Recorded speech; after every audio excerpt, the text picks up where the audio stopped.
দীর্ঘ ৮ বছর পর কাল অনুষ্ঠিত হতে যাচ্ছে বিএনপির বর্ধিত সভা। জাঁকজমকপূর্ণ আয়োজনে জাতীয় সংসদ ভবনের এলডি হলে চলছে শেষ মুহূর্তের প্রস্তুতি। এতে প্রধান অতিথি হিসেবে নেতাকর্মীদের উদ্দেশ্যে দিক নির্দেশনামূলক বক্তব্য দেবেন বিএনপির ভারপ্রাপ্ত চেয়ারম্যান তারেক রহমান। অংশ নেবেন নির্বাহী কমিটির সদস্য ছাড়াও দলের জেলা উপজেলা পর্যায়ের সভাপতি, সাধারণ সম্পাদক সহ প্রায় ৪,০০০ নেতাকর্মী। বিস্তারিত সোহান খানের প্রতিবেদনে। কোথায় কিসের বিচার করবে? অপরাধ নাই তো বিচার হবে কি করে? দেশনেত্রী বেগম খালেদা জিয়ার কারাবাসের ৪ দিন আগে ২০১৮ সালের ৩ ফেব্রুয়ারি ঢাকার একটি হোটেলে ছোট পরিসরে সর্বশেষ বর্ধিত সভা করেছিল বিএনপি। আওয়ামী লীগের জুলুম অত্যাচারের কারণে দলটি আর তেমনভাবে সভা সমাবেশ করতে পারেনি। ৫ আগস্ট স্বৈরশাসক শেখ হাসিনার পতনের ৭ মাস পর দলের নেতাকর্মীদের গতিশীলতা বাড়াতে বৃহস্পতিবার বর্ধিত সভার উদ্যোগ নিয়েছে দলটি। এ উপলক্ষে জাতীয় সংসদ ভবনের এলডি হলে চলছে শেষ মুহূর্তের প্রস্তুতি। ধাপে ধাপে পরিদর্শন করছেন বিএনপির বিভিন্ন পর্যায়ের নেতাকর্মীরা। এটা ভীষণ একটি উৎসব মুখর দিন।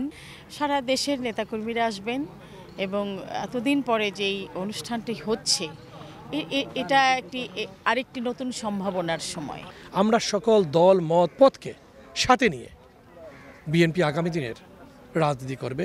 এরই ধারাবাহিকতায় সভাস্থল পরিদর্শনে গিয়ে আয়োজক কমিটির সদস্যরা জানান সার্বিক প্রস্তুতির কথা। আমাদের সার্বিক প্রস্তুতি আল্লাহর রহমতে ভালো।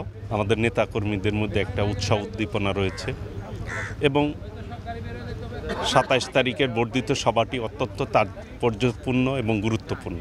আয়োজক কমিটির আহ্বায়ক ও বিএনপির যুগ্ম মহাসচিব শহীদউদ্দিন চৌধুরী অ্যানি বলেন, বিগত ১৫ বছরে আওয়ামী লীগ দুঃশাসনে বিএনপিকে নিয়মিত সভা সমাবেশ করতে দেয়া হয়নি। সব ষড়যন্ত্র মোকাবিলা করে এবার সবাইকে ঐক্যবদ্ধ করতে এই বর্ধিত সভার আয়োজন করা হয়েছে। আমাদের ভারপ্রাপ্ত চেয়ারম্যান জনাব তারেক রহমান তিনি আমাদের এই বর্ধিত সভার একটা থিম, একটা ধারণা আমাদেরকে দিয়েছেন যে সুদৃঢ় ঐক্যই রুখে দিতে পারে সকল ষড়যন্ত্র। তার ভিত্তিতে আমরা আমাদের সাংগঠনিক তৎপরতা বৃদ্ধি করব এবং আগামী দিনে যে নির্বাচন, যেটা জাতির চাওয়া পাওয়া আকাঙ্ক্ষা, আমরা সেই টার্গেটে পৌঁছার লক্ষ্যে আমাদের ঐক্যবদ্ধ প্রচেষ্টা থাকবে।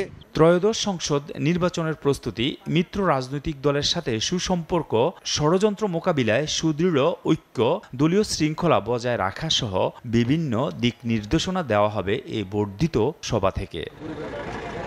সোহান খান, এসএটিভি, ঢাকা।